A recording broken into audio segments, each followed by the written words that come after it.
Vitajte, milí diváci, bonjour. Po slávnom víťazstve pri Magente máme tu čest pýtať sa jeho veličenstva zo pár otázok.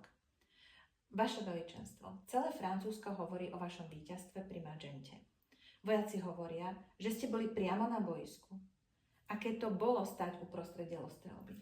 Tak určite nebezpečné a hlučné, no a určite všetci naši vojaci ukázali obrovskú odvahu.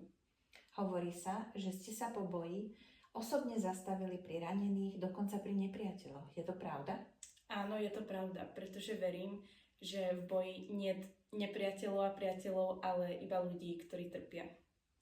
Vaše veličenstvo, dovolte mi takú trošku osobnejšiu otázku. Čo plánujete teraz po tých mesiacoch vojny?